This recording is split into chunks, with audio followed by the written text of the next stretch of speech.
The 1960s, a time of change, upheaval, and amazing music. But for gearheads like me, it was the golden age of muscle cars. Detroit was locked in a horsepower war, and leading the charge were two titans, Ford and Chrysler. These weren't just car companies, they were rivals in the truest sense, each determined to outdo the other. And at the heart of this battle were two legendary engines, the Chrysler 426 Hemi and the Ford Boss 429. These weren't just engines, they were statements. Declarations of power, performance, and pure American engineering. Today, we're going to break down these icons. We'll look at where they came from, what made them tick, and how they performed on the street and the track. Fasten your seatbelts, folks. This is going to be a wild ride. Chrysler's 426 Hemi. Even the name sounds powerful, doesn't it? Hemi refers to the hemispherical shape of the combustion chambers. This design, while not new, was revolutionary for its time in a production car. It allowed for bigger valves and a more efficient burn, meaning more power. Chrysler first experimented with Hemis in the early 1950s, even dropping one in a concept car, the Firepower. But it was in 1964 that the 426 Hemi roared onto the scene. It was a beast, designed for one thing, domination. And dominate it did, especially on the drag strip, where it quickly became the engine to beat. But the Hemi wasn't just about brute force, it had a certain elegance to its design. It was over-engineered in the best way possible, built like a tank and capable of handling far more power than Chrysler ever officially claimed. It was a masterpiece of its time. Now, Ford couldn't just sit back and watch Chrysler steal the show, could they? Enter the Boss 429. This engine was Ford's answer to the Hemi, and they weren't messing around.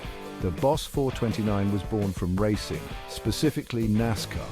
Ford wanted to dethrone Chrysler on the high banks of Daytona and Talladega. To do that, they needed a powerful and aerodynamic engine. The Boss 429, with its unique semi-hemispherical combustion chambers, was the answer. Unlike the Hemi, which was designed for brute force, the Boss 429 was more sophisticated. It used a single overhead camshaft design, which was considered more advanced at the time, and it was built for high RPM, screaming its way to victory. This wasn't just an engine for the track, though. Ford had to build a certain number of street-legal versions to meet NASCAR's homologation rules. And that, my friends, is how a legend was born.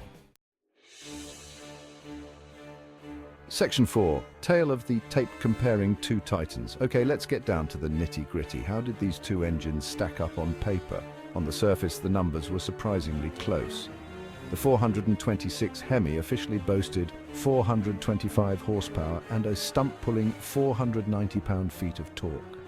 The Boss 429, on the other hand, was rated at 375 horsepower and 450 pound-feet of torque, but those were just the numbers. You see, back then, horsepower figures were often, let's just say, conservative. Many believe both engines were significantly underrated, likely pushing out well over 400 horsepower in reality. The truth is, comparing these engines solely on horsepower and torque is like comparing apples and oranges. They were designed for different purposes with different strengths. The Hemi was all about low-end grunt, while the Boss 429 loved to rev on the track. Both engines achieved incredible success. The Hemi dominated drag strips and made its mark in NASCAR. The Boss 429, true to its roots, racked up wins in NASCAR and became a legend on the street. Section 5, Taming the Beasts, Shoehorning Power into Production Cars. Now, building these engines was one thing. Stuffing them into production cars was a whole other challenge. The 426 Hemi found its home in a variety of Chrysler products, including the Dodge Charger, Plymouth Roadrunner, and even the luxurious Chrysler 300. But fitting that massive engine into these cars wasn't easy.